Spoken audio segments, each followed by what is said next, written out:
రైతు సోదరులకి నమస్కారం. మనమైతే ఎస్పీకే గారి చెప్పిన విధంగా అంటే ఇప్పటి వరకు మనకందరికీ తెలిసినట్లుగా ఒక అరటి చెట్టుకి అరటిగెల వేసిన తర్వాత చాలామంది తెలిసినంత వరకు అరటిగెల పళ్ళుకాయ కానివ్వండి, అలాగే కాయల గెల కానివ్వండి, రెండిట్లో ఏ గెల అయినా సరే అది క్రాప్ రాగానే పంటకు వచ్చిందని చెప్పి మాగానే మనము అరటిగెలను నరికేస్తాం. నరికేసిన వెంటనే మనం అందరము చేసే పెద్ద తప్పు ఏంటంటే ఆ అరటి చెట్టును కూడా నరికేస్తాం గెలతో పాటు.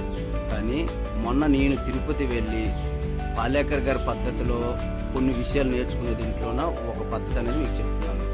అరటిగెలతో పాటు మనం అరటి చెట్టుని ఎప్పుడు కూడాను నరకకూడదు.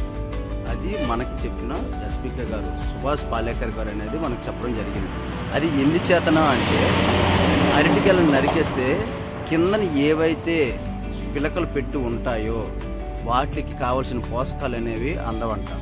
అది కూడాను ఒక అరటి చెట్టు పక్కన ఎన్ని పిలకలు వేసినా సరే మనం ఏ పిలకను ఉంచాలి, ఏ పిలకను తీసేయాలి అనేది కూడా చెప్పడం జరిగింది ఆ రోజు.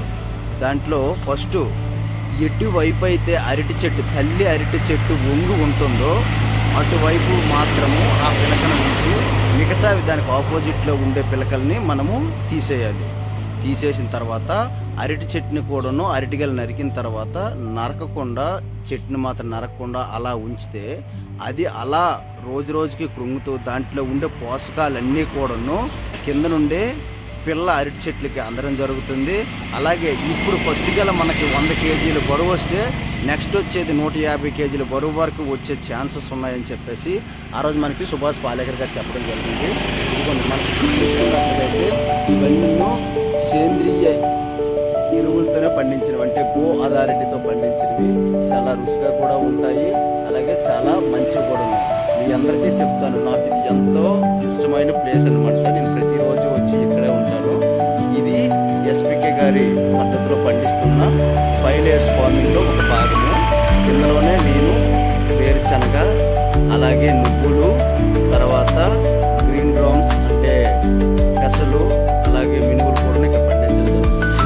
వీటినే మనము అన్పాలిష్డ్ అంటే పుట్టుతో పాటు పాత పురాతన పద్ధతి ప్రకారం గిరగల్లో వేసి విసిరి మనము అనేది కస్టమర్లకు అందించడం జరుగుతుంది. చూడండి, పాలేకర్ గారు చెప్పిన విధంగా, సుభాష్ పాలేకర్ గారు చెప్పిన విధంగా మనమైతే ఇప్పుడు ఈ అరటి చెట్టు నుండి గెల అనేది కట్ చేయడం జరిగింది. ఆ చెట్టును కూడాను మనం నరకలేదు, ఇలా ఉంచేస్తాం అన్నమాట. ఆ చెట్టును అలా ఇలా ఉంచడం వల్ల ఈ చెట్టు అలా చనిపోతూ ఈ చెట్టు చనిపోతూ దీనికి కావాల్సినంత బలాన్ని చేకూర్చి బలమైన గెల వేయడానికి మనకి ఎంతగానో తోడ్పడుతుంది. ఇలా అనమాట. మేము కూడా చూడండి ఇలా ఉంటాయన్నమాట.